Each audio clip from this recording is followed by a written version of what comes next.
Hobby gardening and correction ಈ ಚಾನೆಲ್ನಲ್ಲಿ ನಿಮಗೆ ಇನ್ನೊಮ್ಮೆ ಸುಸ್ವಾಗತ ಹಾರ್ಟ್ಲಿ ವೆಲ್ಕಮ್ ಮಾಡಿಕೊಳ್ತಿದ್ದೇನೆ.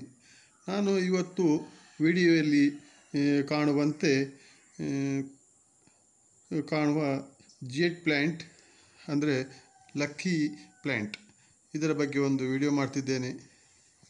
ನನ್ನ ಹಲವಾರು ವ್ಯೂವರ್ಸ್ ನನ್ನಲ್ಲಿ ರಿಕ್ವೆಸ್ಟ್ ಮಾಡಿಕೊಳ್ತಿದ್ರು, ಜೇಡ್ ಪ್ಲ್ಯಾಂಟ್ ಅಂದರೆ ಯಾವುದು, ಈ ಜೇಡ್ ಪ್ಲ್ಯಾಂಟ್ ಬೆಳೆಸಿದಲ್ಲಿ ಹಣದ ಸಂಕಷ್ಟ ಇದ್ದವರಿಗೆ ಪರಿಹಾರ ದೊರೆಯುತ್ತದೆಯೋ, ಇದು ನಿಜವಾಗಿಯೂ ಹಣ ಗಳಿಸಿಕೊಡಬಲ್ಲುದೋ,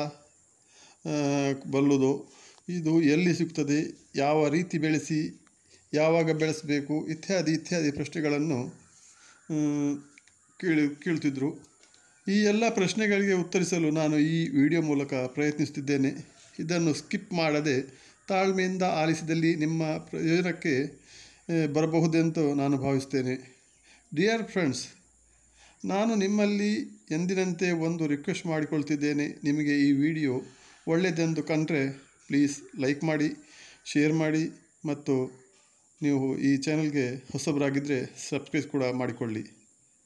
ಫ್ರೆಂಡ್ಸ್, ಈ ಗಿಡ ಬೆಳೆಸುವುದರಿಂದ ಹಣದ ಹೊಳೆ ಹರಿಯುತ್ತೋ ಇಲ್ಲವೋ ಗೊತ್ತಿಲ್ಲ, ಆದರೆ ಸಸ್ಯಲೋಕದಲ್ಲಿ ನಾನು ಕೆಲಸ ಮಾಡುತ್ತಾ ಹಲವಾರು ಕೃಷಿ ಪ್ರೇಮಿಗಳ ಅನುಭವ, ನಂಬಿಕೆ, ವಿಶ್ವಾಸ ಹಾಗೂ ದೃಢ ಸಂಕಲ್ಪವನ್ನು ಆಧರಿಸಿ ಹೇಳ್ತಿದ್ದೇನೆ. ಇಂಥದ್ದೊಂದು ಟ್ರೆಂಡ್ ಅಂದರೆ ಭಾವನೆ ನಮ್ಮ ಸಮಾಜದಲ್ಲಿ ಗಾಢವಾಗಿ ಬೇರೂರಿರುವುದು ಮಾತ್ರ 100% ಸತ್ಯವಾಗಿರುತ್ತದೆ.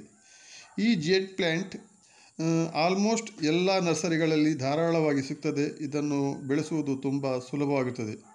ಇದು ಇಂಡೋರ್ ಆಗಿ ಅಥವಾ ಔಟ್ಡೋರ್ ಆಗಿ ಎರಡೂ ಜಾಗಗಳಲ್ಲಿ ಬೆಳೆಸಿಕೊಳ್ಬೋದಾಗಿದೆ.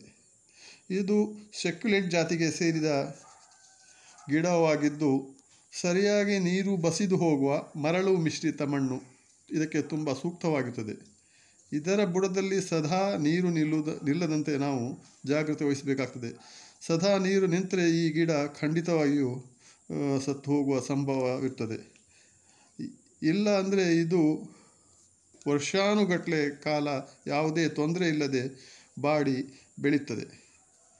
ಇದನ್ನು ನಾವು ಬೆಳೆಸಬೇಕಾದ್ರೆ, ಇದರ ಮಣ್ಣಿನ ಬಗ್ಗೆ ಹೇಳಬೇಕಾದ್ರೆ, ಇದನ್ನೊಂದು 40% ನಮ್ಮ ಗಾರ್ಡನ್ ಸಾಯಿಲ್ ಅಂದರೆ ಸಾಧಾರಣ ಮಣ್ಣು, ಮತ್ತೊಂದು 40% ಕಾಂಪೋಸ್ಟ್ ಅಥವಾ ಕಾಂಪೋಸ್ಟ್ ಅಂದರೆ ಈ ದನದ ಹಳೆಯ ಗೊಬ್ಬರ, ಮತ್ತೊಂದು 20% ಮರಳನ್ನು ಸರಿಯಾಗಿ ಮಿಶ್ರಣ ಮಾಡಿ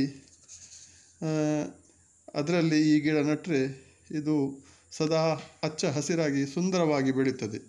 ಈ ಗಿಡವನ್ನು ಮುಖ್ಯವಾಗಿ ಬೋನ್ಸಾಯಿ ಮಾಡಲು ಕೂಡ ಉಪಯೋಗಿಸ್ತಾರೆ.